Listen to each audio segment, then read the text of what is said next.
Hello மக்களே, welcome to Unitech the copier expert. இன்னைக்கு நம்ம பார்க்க போகிறது எப்சனில் ஃபாஸ்ட் மூவிங்கில் இருக்கிற மாடல் மிஷின் தான் பார்க்க போகிறோம். WFC 579R இந்த மாடலோட ஸ்பெசிஃபிகேஷன் அண்ட் மெயின்டெனன்ஸ் பற்றி பார்க்க போகிறோம். நம்ம பார்க்க போகிறது இங்க் கார்ட்ரேஜை எப்படி ரீப்ளேஸ் பண்ண போகிறோன்றதை பார்க்க போகிறோம். ஸோ இந்த டோர் ஓப்பன் பண்ணுங்கள்.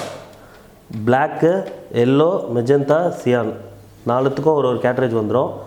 பிளாக்கை வந்து ப்ரெஸ் பண்ணுங்கள், இந்த ட்ரே ஓப்பன் ஆகும். ஸோ பிளாக் கேட்ரேஜை எடுத்துக்கோங்க.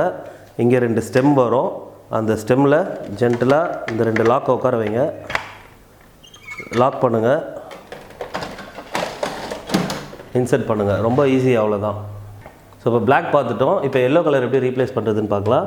ஸோ அதே மாதிரி தான் ப்ரெஸ் பண்ணுங்கள், ட்ரே ஓப்பன் ஆகும். எல்லோ கேட்ரேஜ் எடுங்க. ஸோ சேம் ப்ரொசீஜர் தான். அதே ஸ்டெம்மில் உட்கார வைங்க, லாக் பண்ணுங்கள், இன்சர்ட் பண்ணிவிட்டு டோர் லாக் பண்ணிவிடுங்க. ஸோ இதே மாதிரி தான் மற்ற 2 கலர்ஸோட ரீப்ளேஸ்மெண்ட்டும் சேம் ப்ரொசீஜர் தான். ஸோ இன்னொரு விஷயம் பார்த்தீங்கன்னா, பிளாக் கேட்ரேஜ் ஒன்ஸ் நம்ம வந்து ரீப்ளேஸ் பண்ணோன்னா அப்ராக்சிமேட்லி 50,000 காப்பீஸ் வரும் பிளாக்கில். ஸோ மற்ற கலர்ஸ் பார்த்தீங்கன்னா அப்ராக்சிமேட்லி 20,000 காப்பீஸ் வரும் ஈல்டு.